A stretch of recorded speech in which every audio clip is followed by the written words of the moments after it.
토토의 이야기 나라.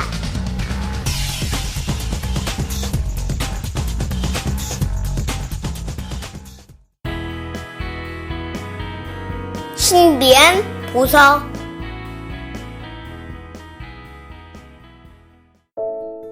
지금으로부터 아주 먼 옛날, 바닷물의 색깔이 짙은 파란색이었을 때의 이야기예요. 당시의 바닷물은 바닷속 식물들이 오랜 시간 동안 뿜어낸 파란색 색소에 물들어 짙푸른 색을 가지고 있었죠. 하얀색 천을 바닷물에 담그면 파란색으로 염색이 될 정도였어요. 사람들은 바닷물을 떠다가 파란색 물감 대신 그림을 그리는 곳에 쓰기도 했죠. 그런 바다로부터 좀 떨어진 어느 산골의 마을에는 부지런하고 마음씨 착한 한 나무꾼 할아버지 부부가 살고 있었죠. 나무꾼은 매일같이 산에 올라가 도끼로 나무를 벤 후 장작을 만들어 시장에 나가 팔았어요. 큰 돈이 되지는 않았지만 할아버지 부부는 적은 돈으로 행복하게 살 수 있었어요. 시장 사람들이 나무 크기가 너무 작다고 하더군요. 내일은 좀 더 큰 나무들을 베어야겠소. 그래요. 산 너머에 가면 큰 나무들이 있다더군요. 힘들더라도 큰 나무를 해오세요. 나무꾼은 부인의 말에 따라 산 하나를 넘어 큰 나무들이 모여있는 곳으로 가보았어요.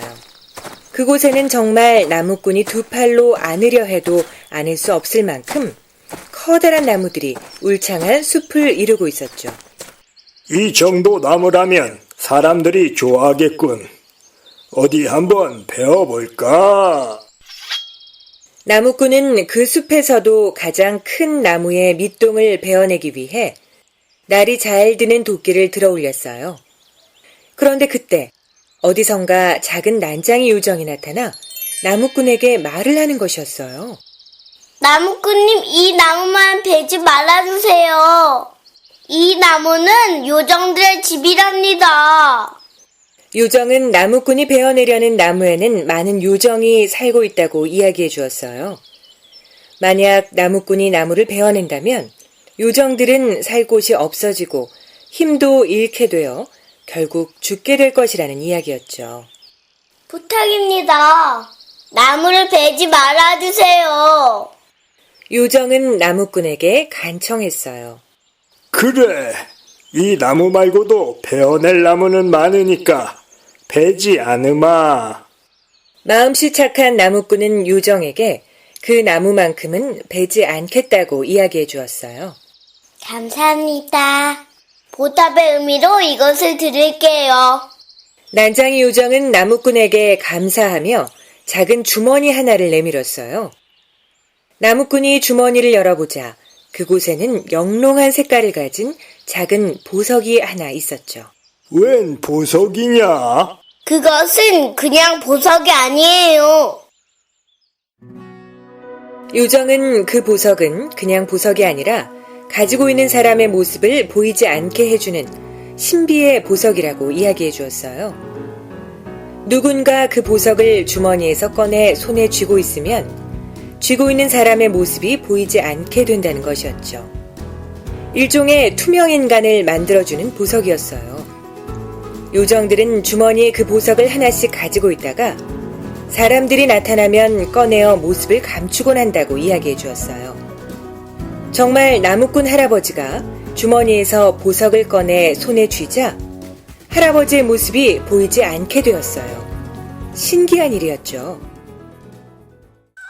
나무꾼 할아버지는 신비한 보석을 가지고 집으로 돌아와 부인인 할머니에게 보여주었어요. 정말 신기한 일이네요. 그렇지만 그걸 어디다 쓰죠? 그러게 말이요.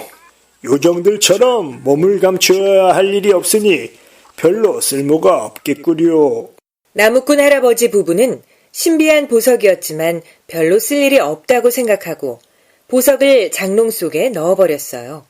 그렇지만 쓸 일이 없다고 생각한 건 할아버지 부부뿐이었죠.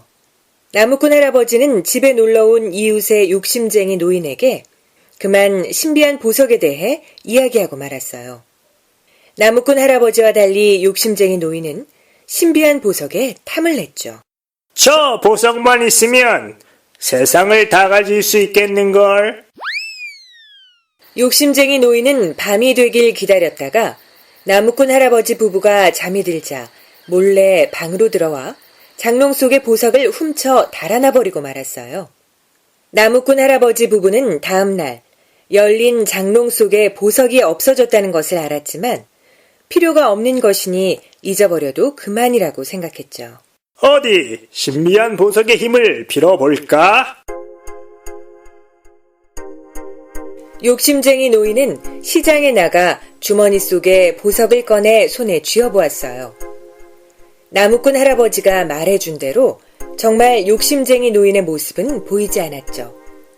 투명 인간이 된 욕심쟁이 노인은 시장에 이곳저곳을 돌며 먹고 싶은 것도 마음껏 먹고 갖고 싶은 것도 마음대로 골라 집으로 가져왔어요. 시장에서는 물건이 없어지고 돈도 사라졌지만 순식간에 사라져버리는 것이라 어떻게 할 방법이 없었죠. 돈도 내지 않고 무엇이든 얻을 수 있으니 정말 신나는 일이구나. 시장에서 금은 보화와 음식, 물건들이 없어진다는 소문은 온 나라에 퍼져갔어요. 보이지 않는 투명 인간이 물건들을 훔쳐간다는 것이었죠. 모습이 보이지 않으니 나라를 지키는 포도청 사람들도 도둑을 잡을 수는 없었어요. 이 소식을 듣게 된 나무꾼 할아버지는 마음이 무거워졌죠. 내가 그 보석만 가져와 잃어버리지만 않았어도 이런 일이 없었을 텐데. 나무꾼 할아버지는 다시 산 너머의 요정을 찾아갔어요. 요정이 준 보석 때문에 온 나라가 시끄러워졌으니 그것을 해결할 방법을 묻기 위한 것이었죠. 한 가지 방법은 있어요. 횃불을 이용하면 잡을 수 있어요. 난장이 요정은 신비한 보석을 가지고 있는 사람의 모습은 볼 수 없지만 그 그림자는 숨길 수 없다고 이야기해 주었어요. 밤에 횃불을 비추면 사람은 보이지 않아도 그 그림자는 볼 수 있으니 그림자를 찾아 잡으면 그 범인을 잡을 수 있다는 것이었죠. 나무꾼 할아버지는 그 길로 포도청으로 가서 이런 사실을 이야기해 주었어요. 포도청의 관원들과 피해를 입었던 마을 사람들은 모두 횃불을 들고 범인을 찾아 나섰죠. 이거 참 큰일이로구나. 그동안은 잘 먹고 잘 살았는데 이 신비한 보석을 더 이상 쓸 수가 없겠구나. 그림자 때문에 발각될 것이 두려웠던 욕심쟁이 노인은 신비한 보석을 꺼내 모습을 감출 수가 없었어요. 욕심쟁이 노인은 신비한 보석으로 더 많은 재산을 훔치고 싶었지만 그럴 수가 없으니 몹시 답답해했죠. 안 되겠다. 바다 건너 중국으로 가야겠다. 다른 나라로 가서 모습을 감춘다면 아무도 모르겠지? 욕심쟁이 노인은 신비한 보석에 대해 아무도 모르는 중국으로 건너가 물건도 훔치며 부자로 살아야겠다고 생각했어요. 노인은 모습을 감춘 채 중국으로 떠나는 배에 몰래 올라탔죠. 그리고 뱃머리에 앉아서는 중국에 빨리 도착하기만을 기원했어요. 그러다 욕심쟁이 노인은 그만 깜빡하고 잠이 들어버렸어요. 그런데 배의 갑판에서 일하는 한 뱃사람이 욕심쟁이 노인이 앉아있던 뱃머리로 다가갔어요.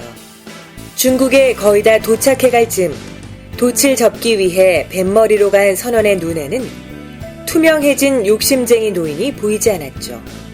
선원은 투명한 욕심쟁이 노인의 발을 밟고 말았어요. 아야! 앉아서 졸고 있다 발이 밟힌 것에 화들짝 놀란 노인은 벌떡하고 자리에서 일어났어요. 그런데 급하게 일어나느라 손에 쥐고 있던 보석을 그만 바다에 빠뜨리고 말았어요. 아이고, 내 보석!